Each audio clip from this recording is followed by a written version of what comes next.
Welcome to our study friends. आज का topic है संसदीय सचिव। ये क्यों चर्चा में इतना आए, देखते हैं कुछ पॉइंट। हाल ही में छत्तीसगढ़ के मुख्यमंत्री द्वारा 15 विधायकों की संसदीय सचिव के पद पर नियुक्ति की गई है। संसदीय परंपरा में संसदीय सचिव द्वारा के मंत्रियों की सहायता के लिए नियुक्ति किए जाते हैं। संसदीय सचिव का पद एक उच्च सरकारी पद होता है।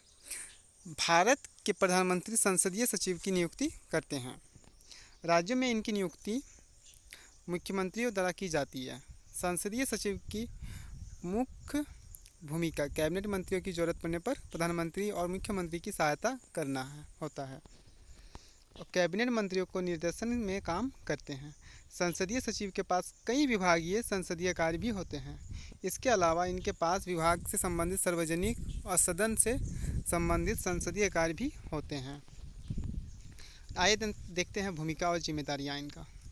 सदन में संसदीय सचिव मंत्रियों और सदन के अन्य सदस्यों के बीच संपर्क करता भी है।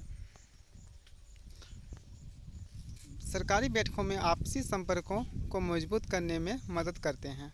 मंत्रिमंडल के सदस्यों के कार्यों के संबंध में भी उनका गहरी भूमिका होती है। वे सदन में मंत्री की अनुपस्थिति में नीतिगत प्रश्नों के उत्तर देने की जिम्मेदारी रखते हैं।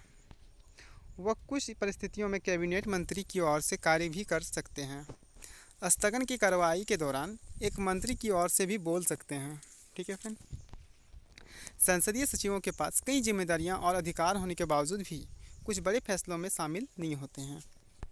वे सरकारी विधायकों का प्रतिनिधित्व नहीं कर सकते हैं। वे प्राइवेट मेंबर विधेयक पेश करने के लिए अयोग्य होते हैं। कई राज्यों में संसदीय सचिव पद के लिए स्थापना की है, जैसे कि पंजाब, असम, मणिपुर, मिजोरम, राजस्थान, हिमाचल प्रदेश आदि कुछ ऐसे राज्य हैं जहां संसदीय सचिव नियुक्त किए जाते हैं। आइए संसदीय सचिव नियुक्ति का असंवैधानिक है कि नहीं देखते हैं। अतीत के विभिन्न उच्च न्यायालय के फैसले से संसदीय सचिवों की नियुक्ति असंवैधानिक माना है और ऐसे ही नहीं हो क्योंकि खिलाफ फैसला सुनाया है। आमतौर पर इसे ऑफिस ऑफ प्रॉफिट यानी लाभ के पद से रूप में देखा जाता है। उच्च न्यायालय की विभिन्न याचिकाओं द्वारा संसद सचिव की नियुक्ति को चुनौती दी जा रही है। चुनौतियों में तर्क दिया जाता है कि संसदीय सचिव का पद संविधान के अनुच्छेद 164(1)(a) के विपरीत है, जो मंत्रिपरिषद के मंत्रियों की संख्या को राज्य की विधानसभा के कुल सदस्यों की संख्या 15% तक सीमित करने का प्रावधान करता है, क्योंकि सदस्य सचिव का अक्सर राज्य मंत्री का भी पद संभालता है। तो फ्रेंड्स, ये कुछ पॉइंट्स था। आप लोग को अच्छा लगे तो लाइक कीजिएगा, चैनल को जरूर सब्सक्राइब कीजिएगा, ये फ्री है।